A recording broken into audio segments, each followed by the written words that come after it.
Hey everyone, Chloe here, and welcome back to this feminine space. And if you are new here, ladies and lurkers and ear hustlers, welcome and happy September. So, over on Instagram and in my finishing school, The New Feminine, we've been having conversations about grooming and power and influence. But I wanted to further unpack a few trending topics and to highlight not only this podcasters' male dustiness and delusion, but also to use this clip as a teaching tool in knowing how to spot when certain kinds of men are in performative masculinity mode. But take a listen for yourself. I fucking love young women. Slayer. Between 21 and 25. 21. 21 and 20. You're 33. I'm 33 years old. It's been the best fucking experience. I think I know why. The best experience. Like, these women, typically very malleable, right? Very, very cooperative, extremely cooperative, right? This is Kevin Samuels Jr. Exciting. No, listen. For sure. No, let me tell you, because I'm just being very honest about my experience. Like, they don't have many negative experiences. So they do truly give you grace. Now, from an untrained eye, most women would reactively label a dusty like this a groomer. And the comments between this post about this dusty and the post about actor Leonardo DiCaprio breaking up with his upteenth 20-year-old girlfriend, who he's been with since she was 20 years old, were like night and day, which speaks to a deeper issue of how men of a certain stature can often get a pass for that same mindset and consequently those same behaviors of wanting to have relationships with much younger women. Now, can a dusty groom a woman who's younger than him? Sure.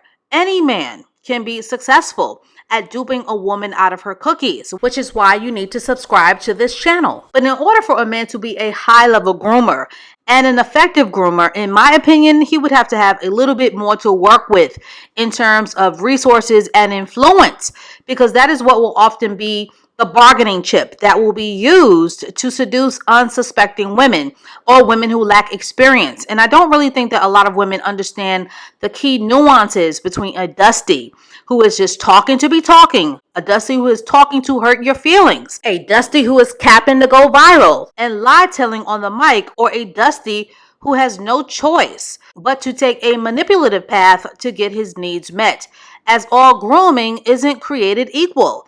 The dusty mic clown in this video more than likely does not have a pot to piss in or a window to throw it out of, and is more than likely peacocking or using a very weak kind of performative masculinity to position himself as some kind of catch. So always be aware of deception, ladies. But any woman with a trained feminine eye can see that this man is not only not confident and lacking resources, but him and his struggle snaggletooth isn't secure within himself at all, and more than likely he is as unaccomplished in his masculine as they come, hence the term dusty.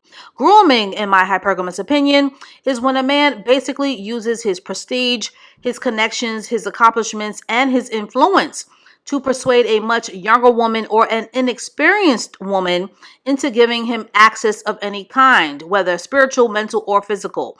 And a lot of women like to presume that younger girls are getting something out of the deal when messing with older men who are privileged, and that is not always the case.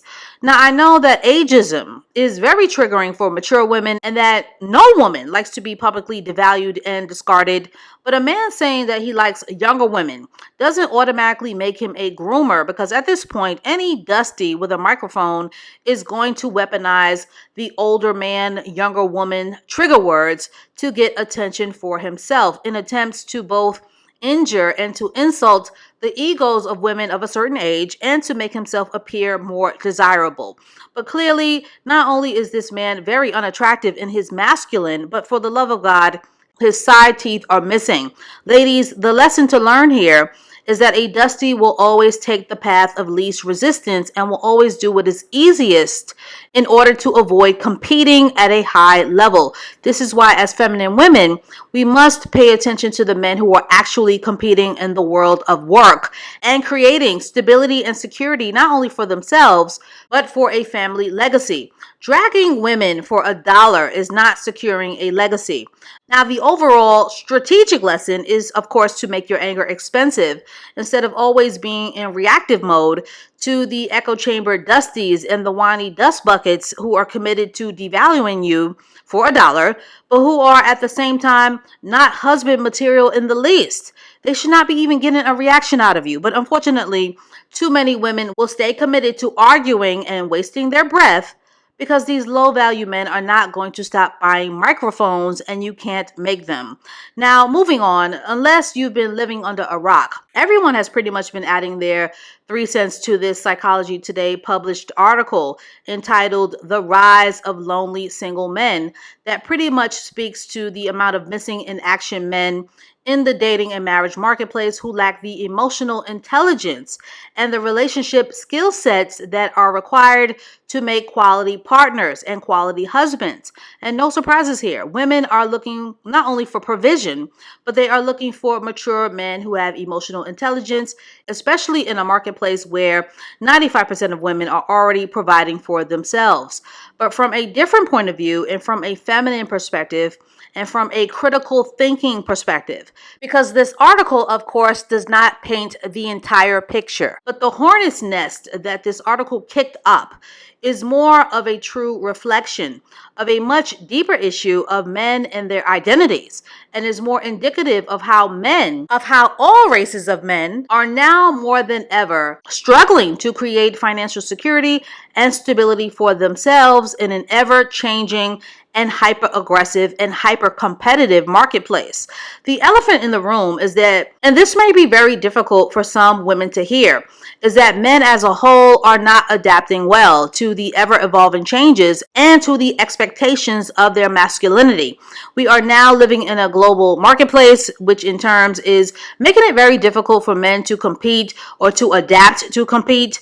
And when men can't compete, ladies, there will be less families. And if men are struggling to secure financial security, then the trickle-down effect, of course, will damage their ability to have emotional intelligence, because emotional intelligence isn't being taught anywhere. And in my point of view, if a man cannot create and secure financial security for himself, which in turn will create a foundation of stability for a wife and family and settling down, then how can he even begin to offer and to extend to a woman emotional intelligence, emotional security, emotional maturity, problem-solving skills, and the listening skills that are required to be an amazing husband? So to paint a bigger picture, ladies, and to keep it simple, I do not care who wrote what, but a man's emotional intelligence, and you can scream and moan and groan as the day is long, but a man's emotional intelligence will never come before his ability to be financially secure. So if a man is broke, his emotional intelligence will more than likely be low and will remain low, and his relationship skill set will be trash. Hence the rise of dusty men with mics and the inflamed, toxic atmosphere of the very frustrated and insecure red pill brokies who don't know how to get their math up, who are choosing to complain about women all day instead of teaching themselves the skills that are necessary to elevate and to improve their masculinity. And quite honestly, and some feathers may be ruffled to hear this, but it is very true. But if men are becoming more lonely, ladies, that isn't anything for women to celebrate, to weaponize, to laugh at, or to poke fun at, or to tap dance about, because if men are losing at the game of relationships and provision, then so are women. Because the more men lose, the less provision, the less protection, the less covering, and the less companionship opportunities that women will have, which will in turn create more lonely women. Either way, no one wins when the family feuds, except the people who benefit off of the gravy train of gender conflict. So ladies and lurkers, to get this conversation started, when a man is more successful, is it more acceptable for him to date as young as he wants? Ladies, does a large age gap with a younger woman automatically make a man a groomer and a predator? Are younger women more malleable and easier to control? And are men struggling with their masculinity now more than ever?